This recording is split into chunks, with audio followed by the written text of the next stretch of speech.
Hey, good afternoon, everybody. Tom Stewart here. I'm with Liz Trotter. This is Smart Business Moves.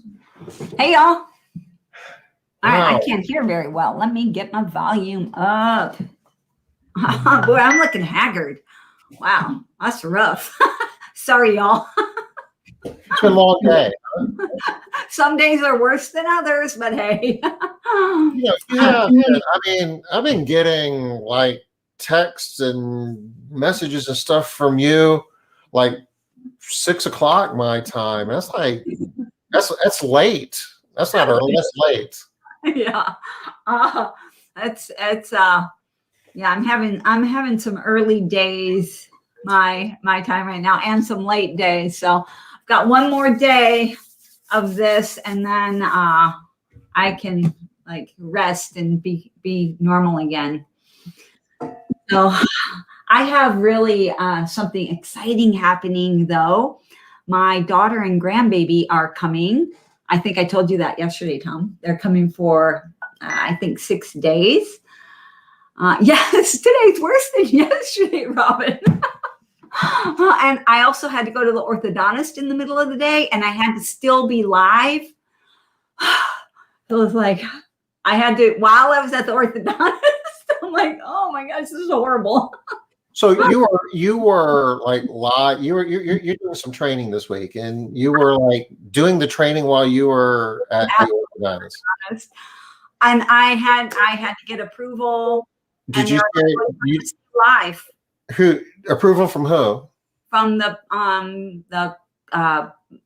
managers of the program, the coaches. Okay. I also had to get approval from my orthodontist. That's like internet and how can I do this? And because confidentiality and all that kind of stuff. So it was a huge thing.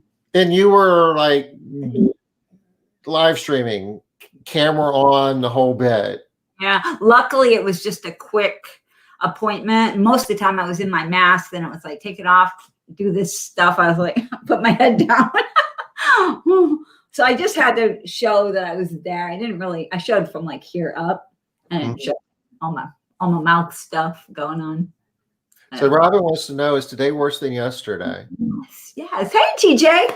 I miss all you guys. Yeah. So happy afternoon. Is it afternoon where you are? It's got to be close. It pretty much is afternoon, unless they're in Hawaii, and then no. Yeah, that's true. Or kind of evening-ish too. Yeah. Hey, Denise. Good to see you. All right. So we have anything new going on, Tom? Anything in the news or anything like that right now? Well, we were talking earlier in the week that there's a $3 trillion infrastructure bill that's being floated around as the next big spending thing. I missed that. What's that? Trillion with a T.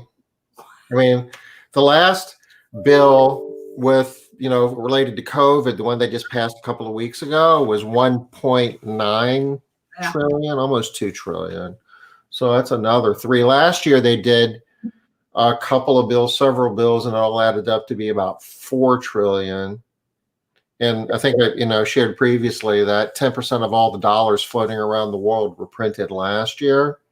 Oh, no, I didn't do that. 10% of all of the dollars that exist were printed in 2020. Wow. And we're borrowing, all this money is being borrowed. So pass a bill for another $2 trillion. Well, we're going to have to print another $2 trillion to do that because they don't exist. I don't really understand how it works. Who are we borrowing from? Ourselves, kind of. It's they call it a fiat currency. Yeah. I mean, they've got their own printing press, so they just basically print the stuff. But the more money they print, basically, theoretically the value is diluted. And if the world is awash with dollars, then it takes more of them to buy the same thing. Hold on, Tom.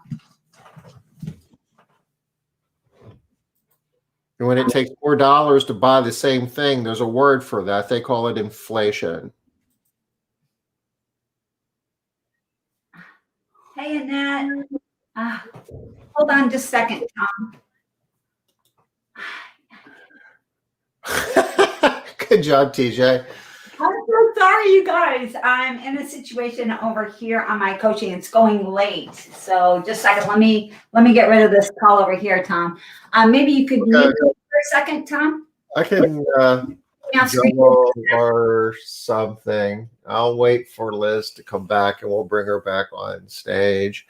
Yeah, a quadrillion. So, I mean, simply, that's it. And there's some circles that people are really concerned that inflation's going to be a bigger and bigger, problem. And even the Fed and the Treasury have acknowledged that short run is reasonable to expect that we're going to see some inflation. So, things like, what are you going to be paying for a gallon of gas? What are you going to be paying for anything when you go to the grocery store? What's going to happen to wages?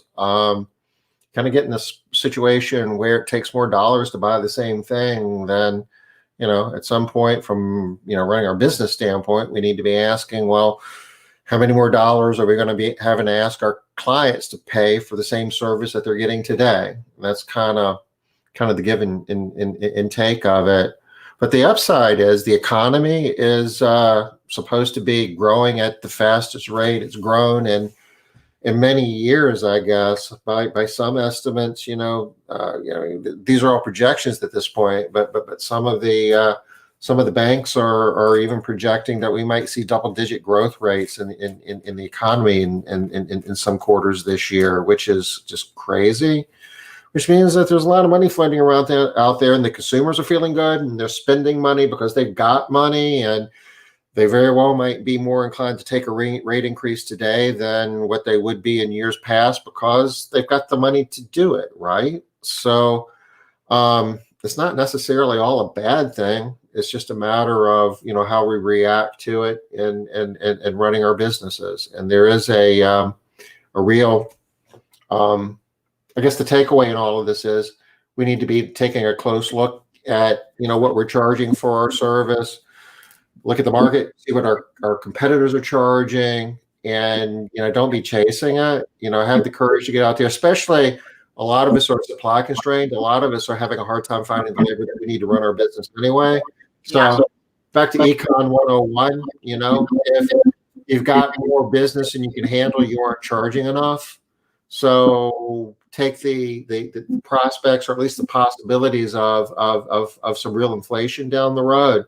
Now's a really good time to be taking a look at what's going on in your marketplace and asking the question, should I be raising my rates? In terms of for new clients, in terms of the quotes that you're giving, as well as going back and talking to your existing client.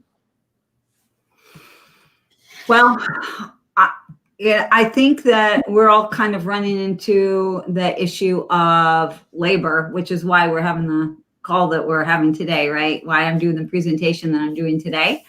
We're struggling more with labor than anything.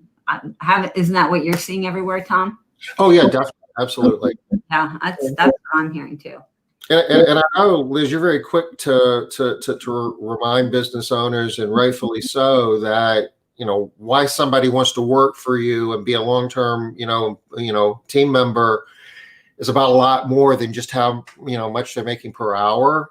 Oh, yeah. But how much they're making per hour does matter too, especially if prices are going up and other people are offering more per hour than you do. It is a consideration. And I would say right now, much more than ever before. That's been my experience. For years, I have always said that, the money is the last of the things that you need to be looking at. Not so much now, not so much today. These times are different, and for a lot of different reasons. With the money free flowing, with there being how many trillions of dollars out there, people just sort of have this idea that, I should have more money. I deserve more money. I need more money. I should get more money.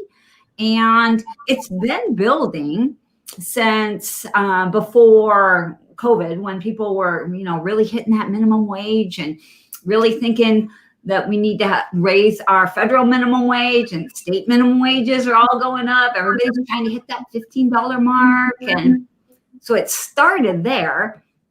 Well, I'm hearing some feedback. Tom, are you getting that? Is it bothering you? I'm not hearing it on my side, but when I talk, I hear it. Okay. Well, I only hear it when I talk. So how about you guys? Do you guys hear it when we both talk? Maybe either that or maybe, hopefully neither. Yeah, that'd be great if none of y'all hear it. So, the money consideration has been different. We've been priming our people to expect more money. We have been, and not us individually as business owners, but our country has really been sending the message that you need more money. Everybody needs more money. You need more money. You deserve more money. So it's a different time right now. And actually, Tom, maybe we should go ahead and get started with the presentation today. Sure. And just talk about some of this stuff. So I have a modified presentation from our foundation stuff. But first, let's talk about the schedule we've got one more day and one more week. And I'm really excited about tomorrow, Tom. I told you a little bit about what's going on, right, with Tina? Yeah. We're calling it audible tomorrow. TJ says he's hearing a little bit of feedback on both sides. Do you have anything going on your side, Liz, where maybe you're getting sound from two places? I have so many things going on right now, Tom. Okay. Yeah. I have my speaker. Let me see about my microphone. If I turn my system is kind of the same way it's been for a while. I can't hear you. I don't hear feedback. I don't hear anything. I would think that was a no then. So I tried to turn off my microphone. Okay. I turn off my speakers. Let's go with it. I'll be able to hear you. Yeah. Our plan for tomorrow was to do a Zoom call and to do a different game with a cleaning theme, but have participants, and we'd be streaming it. So if you didn't want to be on the Zoom call, you could still watch it, here on Facebook the way or YouTube the way you normally do. But an opportunity came up, and one of the things that you want to know about being, a business owner in the business world is you want to be opportunistic. You want to keep your eyes open, and when an opportunity falls in your lap, you want to be prepared to do something with it. You want to recognize it as an opportunity and be willing to change whatever your plan was to pursue the opportunity that presented itself to you. So this came to me last night with an opportunity that was too good to pass up. So that's what we're going to do tomorrow. Do you want to explain what that is, Liz? Sure. So we're going to have Tina on, and Tina is. So I don't know how to pronounce her last name, which is why I wasn't doing it. I haven't heard it from her yet. I'm going to say Petit Servi, but I have no idea if that's what it is, and we'll hear from her tomorrow exactly what it is. She's up. You can see her name hopefully on the screen there, and if you want to find her on Facebook. So that's why I really wanted it up there for y'all to be able to see, though. Whoops, goodness. Gotta get away. No, I'm just messed up my whole screen here, Tom. You're looking good on my side. I mean, in terms of the schedule for the week. All right. Well, I really wish it was looking good from my side, but I'll suffer through, I guess. Okay. So we're going to have Tina, and she's going to be talking about increasing your average ticket price, which, on the surface doesn't sound like anything all that exciting, but we're going to be talking about increasing your average ticket price by a material amount, anywhere from $30 to $50. And remember what we're saying here is average ticket price. What are you seeing, Tom? Why are you laughing? No, I'm good. Nothing. Okay. I feel like I'm missing out on something really cool, but Okay. You just dropped your screen share. There. I'm good now. Can you see my screen? No. Okay. You turned it off. Share screen. Share screen. There you go. All right. Goodness gracious. Technology. Anybody shocked that Liz is struggling with technology? No. All right. So anyway, that's what we're doing tomorrow. We're going to have Tina on. She's going to tell us about a brand new strategy. You may have heard about a version of what she's going to share, but not in the way that she's going to be sharing it. And it's super exciting. Tom, you always call this, you always say that we're calling an audible. What does that mean? I hear you say that all the time, but. That's a sports thing. It's a football thing where, like between every play and in football, the whole team kind of gets together in a huddle and decides, okay, this is what we're going to do this time. Yeah. So they break the huddle and, they go up to the line and the center's getting ready to snap the ball and the quarterback looks around. And if the defense is doing something different than what they expected, he can call an audible right there at the line when he's like, calling his signals. He'll say something that tells all the other players, okay, we're not going to do what we just said we were going to do in the huddle. We're going to do something different. Basically changing our minds because of what we're seeing. On the fly. Yeah. Needed here. All right, cool. Well, I've always liked the term and I knew what it meant. I just never had an idea where it came from. That makes sense. All right. So that's what we're doing tomorrow. And then, of course, we're off on Friday. And then next week, we have Derek going to be on with Sales is a Teachable Skill. So he's going to be talking to us about, what does that mean? How do you teach it? Because a lot of times people think sales is you just have to find a good salesperson. And if they're not a good salesperson, they never can be a good salesperson. But he's going to show us how finding the right type of person is what matters. And then you can teach the skill. So I love that. And what are you going to be talking about, Tom? I'm going to be talking about high frequency recurring revenue. It's going to kind of tie into what Tina's going to be talking about tomorrow. I'm kind of excited. I'm excited for a lot of reasons to hear what she's going to be talking about. But the whole idea is to maximize the lifetime value out of every client. And this is going to be talking about, we're going to talk about the math behind it. We've done that before, but just kind of get everybody on the same page. And then talk about the strategies and tactics you can implement in your business to make it happen. All right, cool. I'm wondering if your presentation is going to change between tomorrow. It might, right? And Tuesday. So I'm interested. Might have to call an audible. Yeah, another one. All right. I am going to be talking about controlling your quality standards.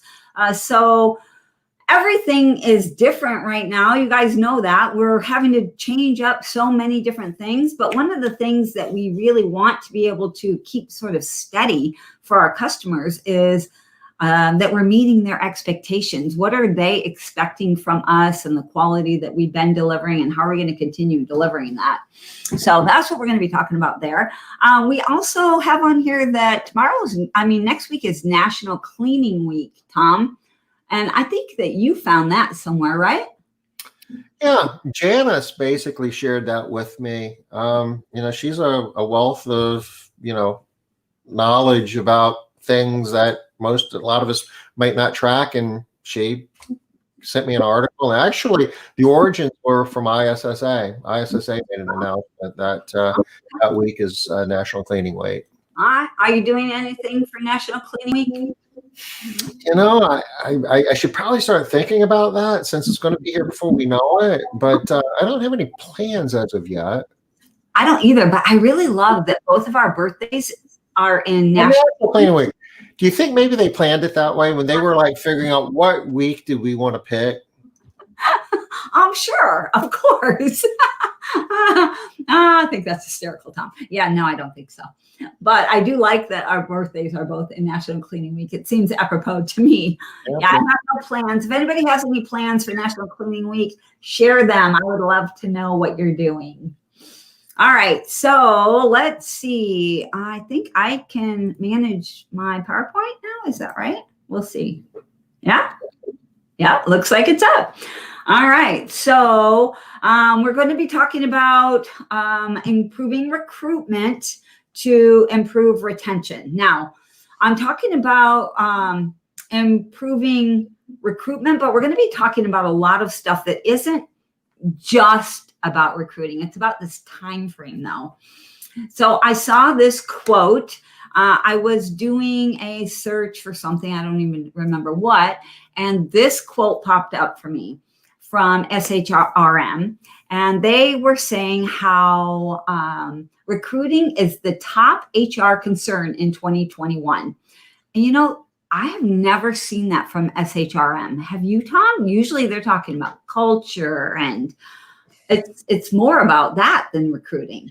Yeah, I mean, it does say something for them to lead with that because, you know, I guess from an HR standpoint, the prevailing philosophy is if you are an excellent employer, you don't have recruiting problems because everybody wants to work for you and nobody ever leaves you. And, you know, it's if you have a recruiting problem, that's a symptom of other things. It's a Right. symptom of a bigger problem. That's always been the message, but not so much right now, y'all. They're saying that everybody is going to be struggling next or this year in 2021. I'm like, I believe it. For anybody that's in the cleaning business, we believe it, don't we? Denise, she's saying, I love to offer a special value pack for new recurring clients. Yep. Guess where you want to be tomorrow, Denise? Not like you're not always here anyway. But. Right. Yeah, you're going to hear a different spin on this. I mean, this is really unique, truly. Yeah. So be here tomorrow. All right. So we're going to be talking about today. So it talks about 12 strategies, and on the 12 strategies, we're talking about be, do, and have. Today, we're going to be going through be and do. We're not going to be doing have so much. We'll be talking more about that in foundations, but the be strategies are going to be active, be persistent, be flexible, be appealing. So these are the 4 basic B's that you want to be thinking of how you want your company to be and how you want to be in your company. And then for doing, we're gonna talk about evaluating, strengthen the core, use data, and then reduce friction. Those are the 8 items that we are going to talk about today. The other 4, though, are around things that you want to have, even though we're not going to be able to go into this today. You want to have strong branding. So I'm just going to give a quick explanation of what these 4 are, since we're not going to be going into them today. Have strong branding, know about your company, and make sure that the message that you're putting out about your company is very consistent and has a really strong message, and that it's all over the place. All right, so get that branding out there, and then have a good sales pitch. And a lot of times we don't think of sales pitch when we're thinking about recruiting. We're thinking about sales pitch when we're trying to bring on customers. But in 2021, you're going to need a sales pitch. You're going to be needing to sell your company and sell your job. And then another thing that you're really going to want to be focusing in on having in your company over this next at least short amount of time is diversity. Diversity is a big deal right now. And there is not a lot of tolerance out there for companies that aren't embracing diversity. So if you don't have a lot of diversity in your company, it's an opportunity for you to bring that in. And when I'm talking about diversity, I'm not only talking about, what am I trying to say here? I'm not just talking about nationality or race or gender, or I'm not talking about any one thing. I'm talking about all of the things. Have diversity in as many different areas and ways as you can. And then safety practices, I think this is kind of a given. We all understand why safety is going to continue to be important in 2021. All right. So you agree with these, Tom, even though we're not really going to chit chat about them too much today? Oh, absolutely. I mean, there's a lot of, safety is no brainer, and diversity just by the fact that it's part of your strategy, you're casting a bigger net, right? Absolutely. All right. So talking about being active, I said we were going to talk about be, do, and have, the things that you need to be right now. active. And when I'm talking about being active, it's really easy to fall into this place of just doing the same old thing that we've always done. And a lot of what you're seeing on here kind of looks like that too, right? Indeed, Google, Facebook, Craigslist. How is this being active? What's different here? But did you know that Indeed has a special functionality where you can go into Indeed and you can search out people's resumes? I mean, you know about this, Tom. You're the one that told me about it. Can you explain how it works a little bit? Yeah, you can search on keywords. So you can pick a geographic area and say, I want to find everybody who's got the word cleaning in their resume or made in their resume. And you can even search on multiple terms. Like if you're looking to hire a supervisor, you can look for something that has both the word cleaning and supervisor in it. And you'll be surprised that the number of people that will come back to you, they'll basically show you resumes, and it gives you the opportunity to reach out to them. It doesn't give you a lot of information about them. You can't call them directly, but you can reach out to them through Indeed and pitch them on, hey, we've got a position, looking at your resume, we think you're an awesome fit for it. I'd like to talk to you about it. And if they'll get notified through Indeed. And if they say, yeah, I want to know about it, then Indeed then gives us all their contact information. And you're kind of like a headhunter at that point. They're not actively, these are called passive candidates, that they aren't actively looking for a job or looking for a job with you, but they make themselves, they're out there. And if you can find them and sell them, we were talking about sell them on the idea that you've got a job that's better than the job that they have, then, arguably you're going to get the highest caliber of candidates that way. Yep, and flip that activity. So we are used to putting out an ad and then sitting and waiting for people to apply. But why? You don't have to wait. There are other things that you can do, that you can be active. You can go in and search out people. Now, in the past, we have said things like, you want to find people that are working. I think we talked about this with Derek earlier in the week too. You want to be hiring people that already have jobs, right? Trying to get them from jobs and having them, of course, give their notice and then bringing them on. But nowadays, we are going to be finding more people who don't have jobs just because unemployment is so high. And there are so many people now without jobs. So the old thinking of the 2020 thinking of hire people with jobs is different in 2021. So it's just the first thing that you're going to notice. All right, the next thing about being active is, have you guys heard of Google for Jobs? So there is, just like Google search, there's Google for Jobs. Google it, y'all. You can go and you can Google how to find people for jobs. It's amazing. If you don't know about it, Tom's out there right now. He's like, what? So Google for Jobs, it's a thing. Go out there and get active. All right, Facebook. When we're talking about marketing on Facebook, a lot of times people say this to me. Well, I don't really get anything from Facebook. I put an ad out there and, I don't get anything. Or I hear, I can't stand any of the people that I get from Facebook. I get a ton of people coming in from my ad, but nobody I want to hire. All right. So first off, the first thing is, don't just put an ad in. That's not the only thing that there is to do in Facebook.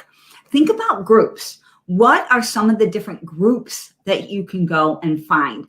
First, there are a ton of groups that are looking to connect you with people. Search for jobs in my area, jobs, whatever your city is, jobs Olympia, like for me.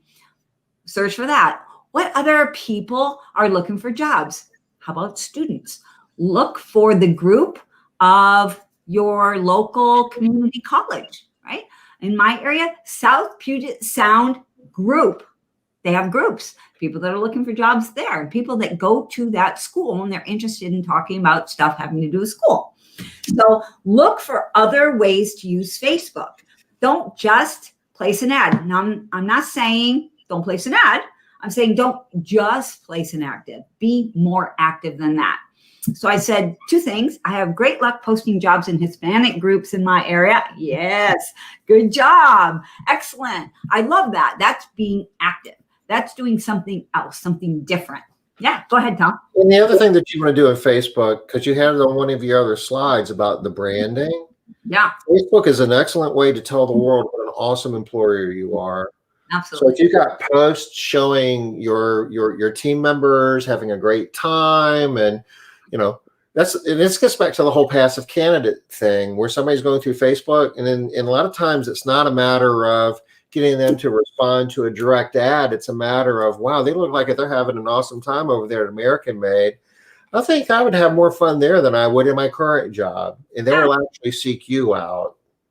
Yeah, so take those opportunities to do something. Think about what you can do and not what you can't do, and not what doesn't work and what won't work. Think about what might work. What can you do that's different? So I said there were two things. One was go to groups, look for something different. Also, don't get stuck in your thinking, whatever it was, that ads don't work, I never get anything. Stop that thinking. Or I don't get anybody good from Facebook. Stop that thinking too, because what was true in 2020 may not be true in 2021.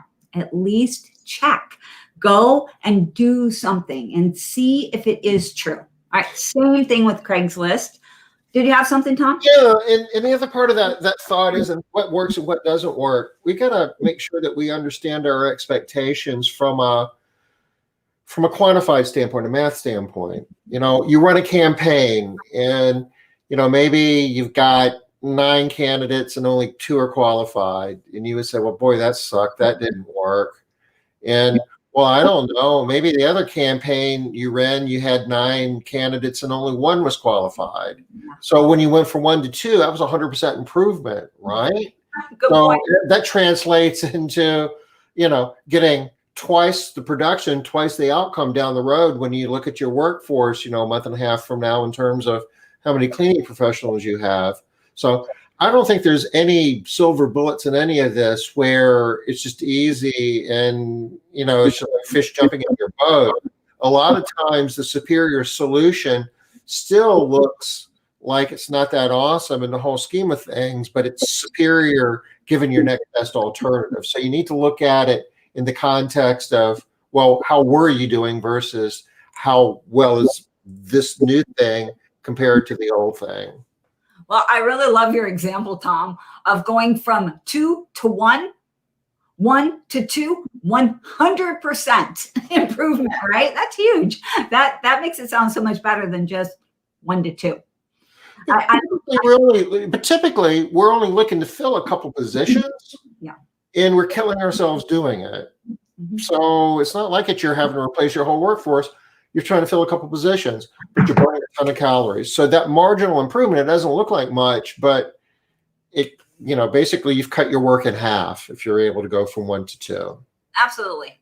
And I love, do you see this post that Rochelle puts on here? This is a great example of being active. She saw a girl in a mom group about trouble in her marriage, working nights as a waitress. She reached out to her. She's got an interview. Bam. All right, that's being active. That's looking for your opportunities, looking for your next applicant. That's a great example, Rochelle. I love that. Thank you. So look at new places for you. Now, none of these places are new. ZipRecruiter, it's not new. LinkedIn, it's not new. After you hire that girl, you get her to do a testimonial for you, a video explaining how your cleaning company saved her marriage, and then you can put that on Facebook. Oh my gosh, that's even better. That's genius, Tom. Yeah, that's great, Rochelle. You heard that, right? Get a video. I love that. All right, so look for new. Yeah, I love that idea. I'm like, when you make that video, make one for me. Just, yeah, we'll send you like a list of like 20 cleaning companies and just have her. Send it out to everybody. We'll send you everybody's shirts. All right. So new places. Think of the old solutions can be new again. So ZipRecruiter, LinkedIn, local. What can you do locally? Are there networking groups that you can talk to? How about the chamber? Any classes that you're taking? Who else can you reach out to locally? All right. If you have any questions, y'all, put them in the chat here, and we'll do our best to hit them. Okay, the next thing is be persistent.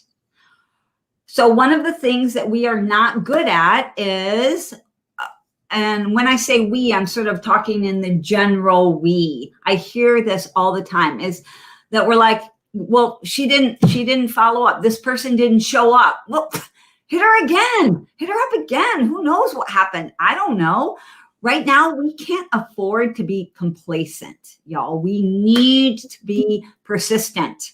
So when I'm talking about frequency, put recruiting on your schedule. Put it on at least daily. It needs to be on someone's schedule daily. And if you have somebody who does recruiting, needs to be on more than daily. They need to be following up with people on a regular, consistent basis. Keep on going. And when you say follow up, I think we initially think about that as, well, I've got a candidate here and I can't get them to answer an email or a text or a phone call, right? Yep. Okay. So that's one way of following up. Yep. But even after you contact that candidate, and even after you do a phone interview, and after you come to the conclusion that, yeah, I really want to hire this person, I don't know, maybe at that point you want to do a second interview, maybe you want to do an in-person interview or like a Zoom call or something. You need to be persistently following up to let them know what an awesome company you are and how excited that they're in the next step of the process, and this is how it's going to work. And by the way, these are the 10 reasons why, we're an awesome employer, and we'll see you next Tuesday, and send them a reminder on Monday, remind them that we've got an appointment on Tuesday. Keep following up, and if their first start date is the following Monday, be following up with them. Great. Welcome to the team. We're so excited. Your first day is Monday. Remind them Sunday night that their first day is Monday. Yes. So what you heard from Tom is no matter what, he just keeps going, right? You need to do the same thing. Keep going. Keep hitting these people with messages from your company to the point where they can't not show up. It feels too uncomfortable to not show up, to not be there for you. So more, follow up, and then follow up again. And if the person falls through your cracks for whatever reason, don't just eliminate them from your list. In 2021, we can't afford to be eliminating people from our lists entirely. We need to hold on to them. We might still never get them, but we can't really afford to just mark people off. Okay. The next thing is be flexible. Wow. Sometimes I think cleaning business owners are some of the least flexible companies and owners that I've ever seen. We just sort of get in this mindset and we get into this rut of this is the way it is. I heard from this very successful person that this is what they do, and so that's what I have to do. No, y'all. All the rules out the window. Remember, SHRM says number one challenge in 2021 is going to be recruiting. You need to be flexible. So if you're not doing Zoom calls, start, or at least think about starting. Can you? And if you're like, I can't, I don't know how, it's too hard, I won't be able to connect, find somebody who's doing Zoom calls and find out how they're making it work. Learn from them and maybe do Zoom calls. Do you have to do all of this stuff? No, absolutely not. But what can you do? Again, back to the message of what can you do? How can you do something more? How about if you're doing Zoom calls, you've been doing them maybe since last March, right?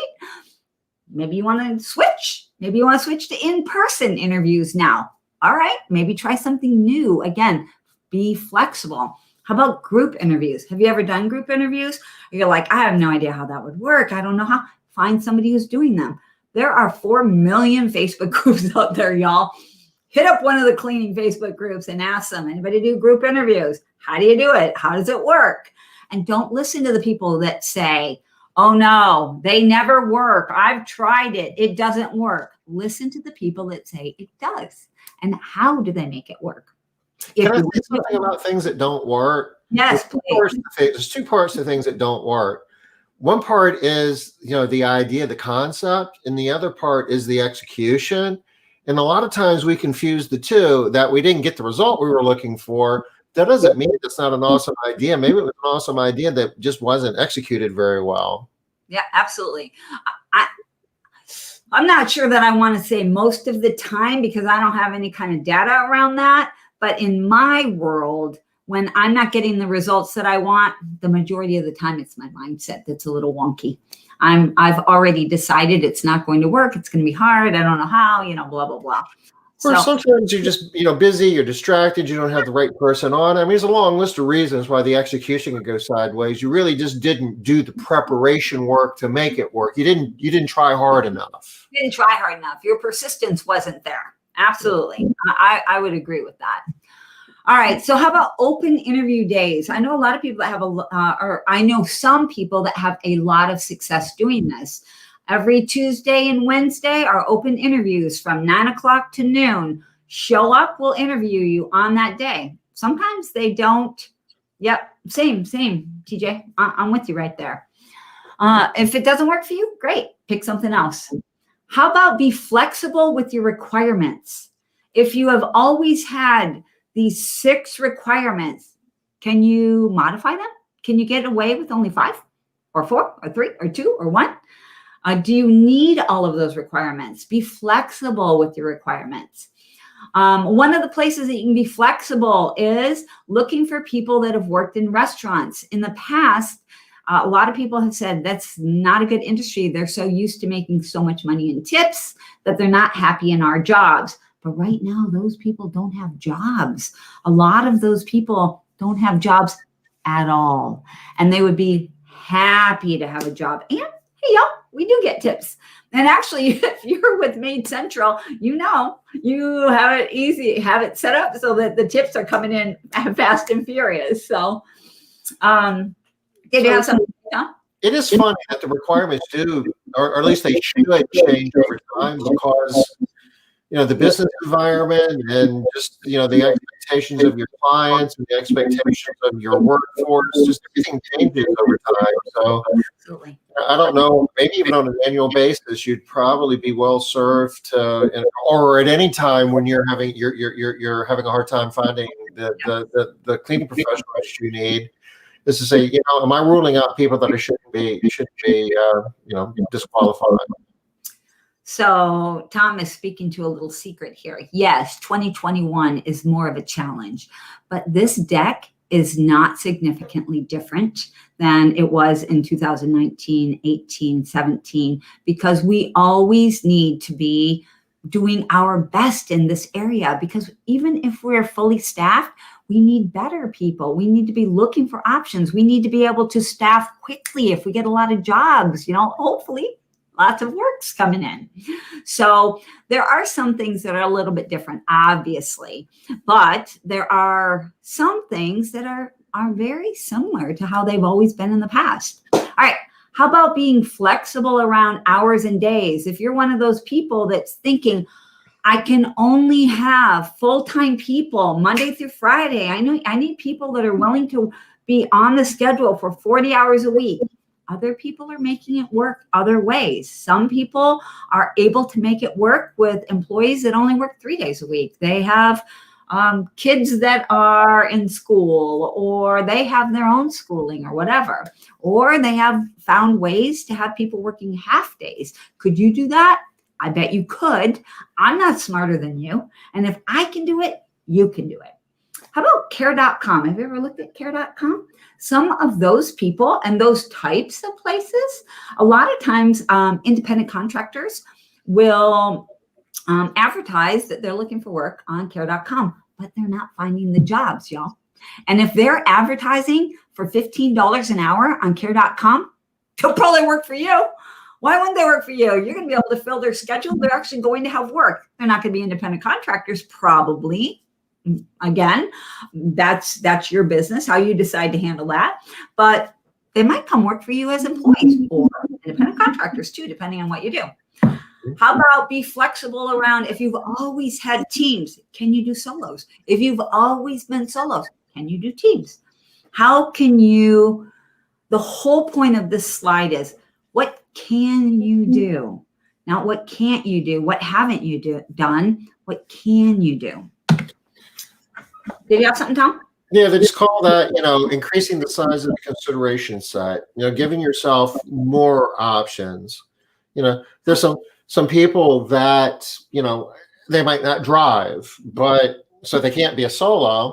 But if you do teams, then even if you do a completely solo model, you might be able to pair that person up with one of your solos. They can clean twice as many homes during the day. Yeah, or maybe even more. And likewise, yeah, and there's some people that just, want to do solos. It's a lifestyle thing. They just want to get out of bed in the morning, get their kids off to school, go clean a couple homes, and be home before the bus shows up.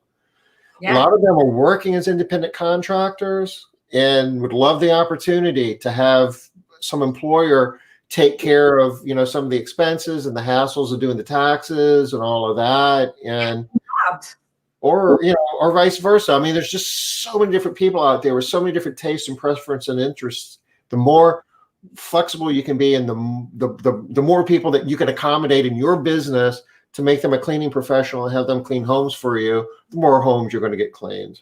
Absolutely. Absolutely. All right. So this next slide here, I think this is our last B slide, and this is be appealing.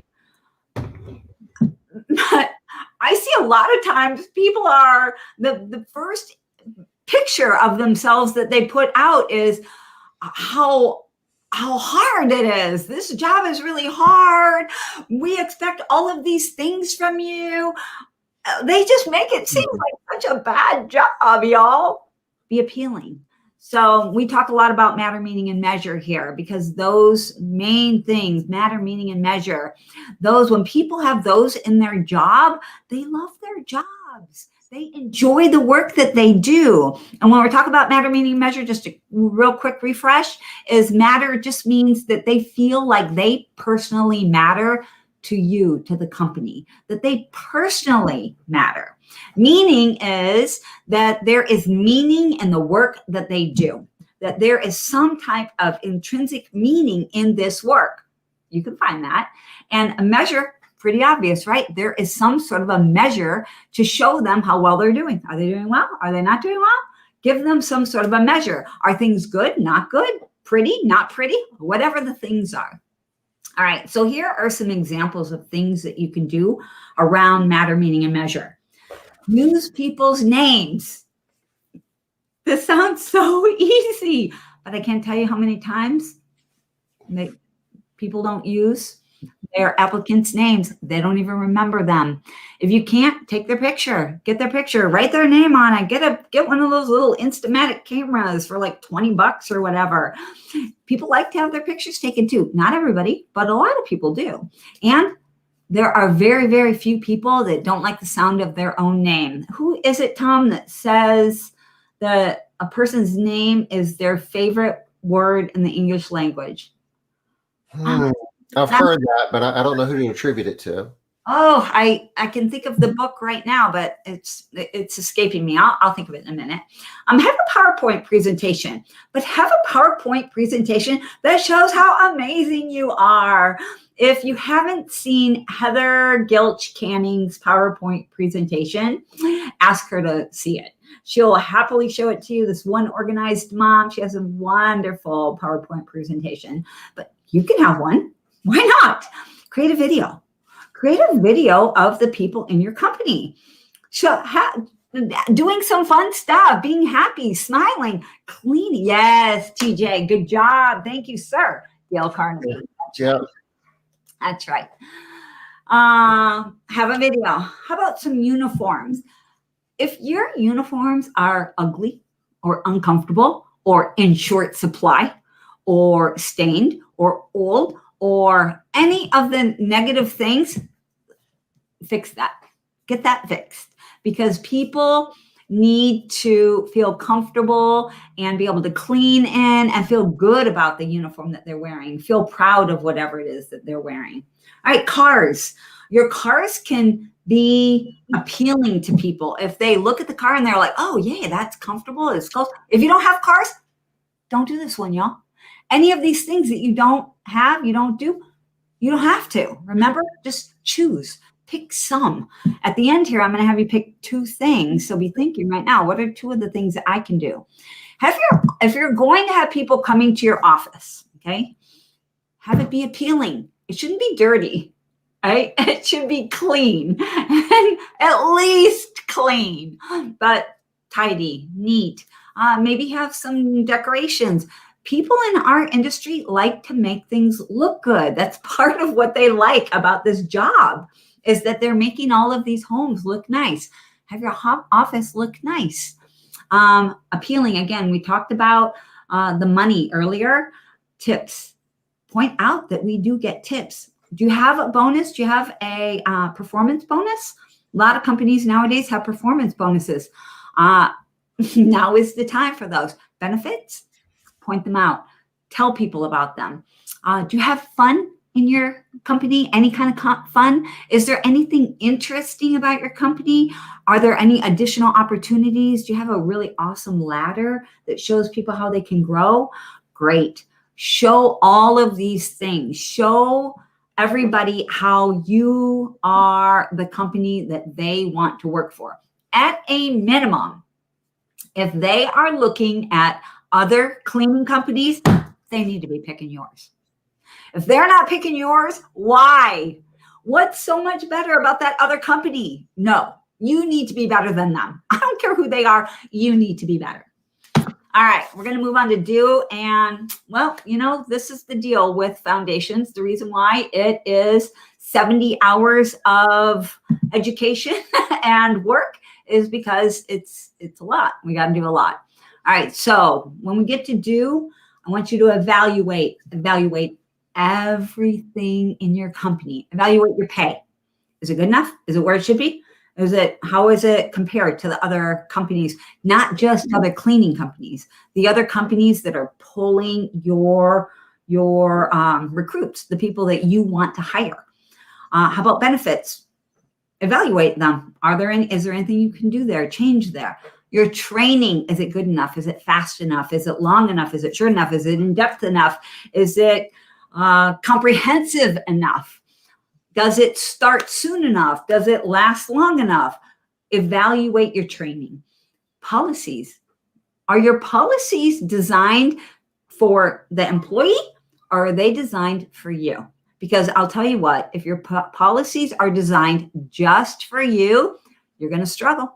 You're going to struggle. You can have your policies written in a way that they protect you, but also are good for the employee, where the employee sees that as, yes, I love that policy. That's great. That's a helpful policy. I like that. I like that they have a really good, strong, what's a good policy? Safety policy. I like that. And we're talking about safety program here, but maybe they have some safety policies, right? There is no win-lose when it comes to policy. Whenever you're writing policies, if you're reading it, and obviously has to make sense to you as an employer, but at the same time, you need to put yourself in the position of your team members. And if it doesn't, you say, well, gee, I really wouldn't want to be a team member and work under those conditions. And if that's the case, then it's not a good policy. Right. You might need to change that up. And your policies may have to change in 2021. How about your procedures? How you do stuff? Do those need to change? Maybe they don't. Maybe they do. Safety programs, same thing. Your vehicles. Are they in good shape? Are they? Do they look good? Do people feel safe in them? Whatever the issues are around vehicles? Or how about whether or not you have them, or who's driving them, or their vehicles, or the insurance? Look at everything around vehicles. Supplies. Are your supplies exactly where they need to be? And your equipment, is it exactly what's working for the cleaning professionals? All right, I think we might have time for one more slide, Tom, real quick. We're getting close. Real close. I'm going to be quick. Strengthen the core, y'all. So the core is the people in your company that are helping you be strong. So strengthen the people that are already there. A lot of times we focus on bringing on all of these new people, but if we don't bring them into a really strong environment, they're just bouncing out just as quickly. And these people that are here aren't encouraging them. They're not welcoming them. They're not trying to get them to stay. They're not like glue. Instead, they're more like rubber, right? So strengthen your core. Identify the core. Who are those people in your company that are the core people? Walk around your company. Find out what people are saying. Survey them. Find out what they think, what they know, what they care about in your company. Build relationships amongst the people in your company. And then not all changes have to be large, y'all. Small changes make a big difference too. So I know that we are really out of time here, Tom, but I just really wanted to hit this real quick. I'm going to go down. Last slide, I think. This one. This one. Y'all, two things. What are two things that you can do in your business to improve your recruiting strategies? What are just two things? Believe it or not, two things can make a huge difference. Remember I said they don't have to be big? Little things. And you don't have to, you don't have to do everything. You can't do everything, but you have to do something. Yes. In 2021, we all have to do something. All right. Whew. I was speeding through there at the end, Tom. Is there anything that we want to say last minute? Anybody have any questions? Anybody want to share what they're going to do, what they're going to change, how they're going to make an improvement? Anybody? All right. Okay, well, we're top of the hour. We'll be back tomorrow. We're going to have a special guest. We're going to learn, we've been doing this for a while, Liz, and rarely do we hear something that I would say is innovative, something that we've, it's like, well, I've heard that before. Somebody else does that. We did that 5 years ago, 20 years ago. This is unique. This is unique. This is new. Unprecedented. I am too. So y'all need to be here tomorrow. All right. Thanks. Okay, guys. See you tomorrow. Bye-bye.